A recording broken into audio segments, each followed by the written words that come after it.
Mahatma Gandhi ji law की पढ़ाई करने के बाद भारत आए और भारत में मुंबई में कोर्ट में वह प्रैक्टिस करने लगे।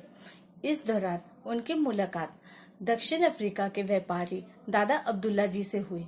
दादा अब्दुल्ला जी से जब उनकी मुलाकात हुई तब उन्होंने दादा अब्दुल्ला जी ने कहा कि आप मेरे केस चलिए दक्षिण अफ्रीका चलकर लड़िए। तो इस बात को गांधी जी ने मान लिया और वह 1893 ईस्वी में दक्षिण अफ्रीका चले गए दादा अब्दुल्ला जी के साथ। 1893 में अफ्रीका पहुंचने के बाद वह एक केस के सिलसिले में जा रहे थे ट्रेन से जाने के दौरान वो डरबन से पिटोरिया जा रहे थे। इस बीच वह प्रथम श्रेणी के कोच में बैठे हुए थे टिकट लेके ही। फिर भी वहां दो अंग्रेज अधिकारी थे जिन्हें यह अच्छा नहीं लगा कि ये प्रथम श्रेणी का कोच है और इसमें सिर्फ अंग्रेज अधिकारियों को ही बैठने का हक है, तो ये भारतीय कैसे बैठा हुआ है। और उन्होंने महात्मा गांधी जी से बहस की तथा रेल उस समय चल ही रही थी और मिमित्सबर्ग पहुंच गई थी।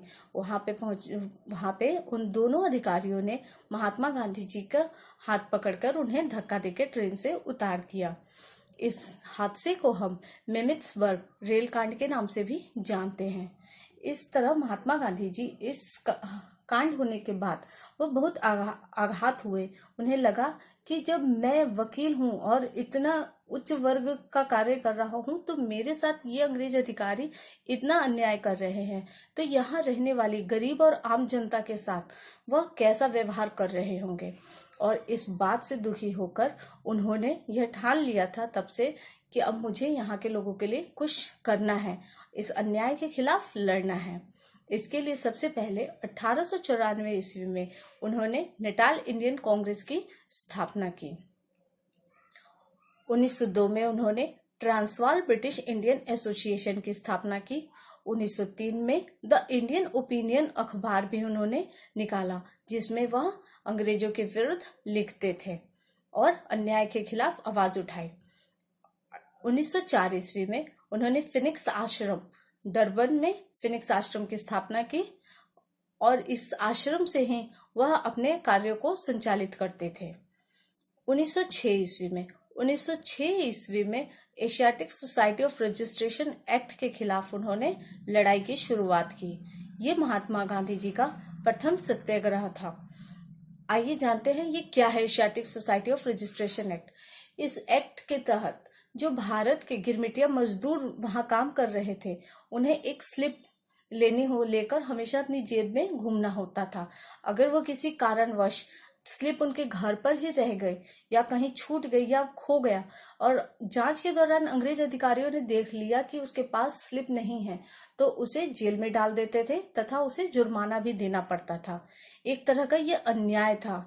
हर समय कोई व्यक्ति अपनी जेब में एक स्लिप लेके कैसे घूम सकता है, और अगर कभी भूल हो जाए तो उसके लिए उसे जेल हो जाती थी या जुर्माना भरना पड़ता था। तो इस अन्याय के खिलाफ महात्मा गांधी जी ने 1906 ईस्वी में Asiatic society of registration act के खिलाफ लड़ाई शुरू की। महात्मा गांधी जी ने इसमें पूर्णतः प्रथम सत्याग्रह की शुरुआत की। भारत में महात्मा गांधी जी का प्रथम सत्याग्रह चंपारण सत्याग्रह था जो 1917 में बिहार में उन्होंने किया था, लेकिन इससे पहले ये प्रयोग वो यहाँ दक्षिण अफ्रीका में कर चुके थे Asiatic society of registration act के खिलाफ। उसके बाद वह चुप नहीं रहे। 1909 ईस्वी में उन्होंने हिंद स्वराज नामक पुस्तक लिखी। 1910 ईस्वी में उन्होंने टॉल्स्टॉय फर्म की भी स्थापना की।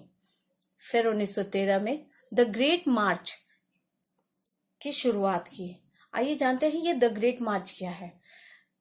दक्षिण अफ्रीका में केप के सुप्रीम कोर्ट ने ये फैसला दिया कि अब जो भी भारतीय लोग हैं जिन्होंने ईसाई धर्म के हिसाब से शादी नहीं की है उन सभी की शादी को अवैध घोषित कर दिया जाएगा।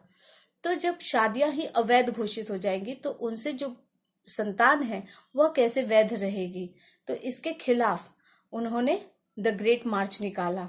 क्योंकि यह अन्याय था। इससे हमारी जो परंपरा है, जो हमें विरासत में हमारे पूर्वजों से मिलती है, चाहे वो धन संपत्ति हो, ज्ञान हो या जमीन हो, सोना चांदी कुछ भी हो, तो जो हमें अपने पूर्वजों से मिलती है, जिस पर हमारा अधिकार होता है, उस अधिकार से उन्होंने इस नियम के तहत हमें वंचित करने की कोशिश की, जिसके खिलाफ महात्मा गांधी जी ने 1913 में द ग्रेट मार्च निकाला। इसमें 2000 से भी अधिक लोग शामिल हुए थे। इसमें महिलाओं और बच्चों ने भी बढ़ चढ़कर भाग लिया। इसके बाद इस नियम को हटा दिया गया।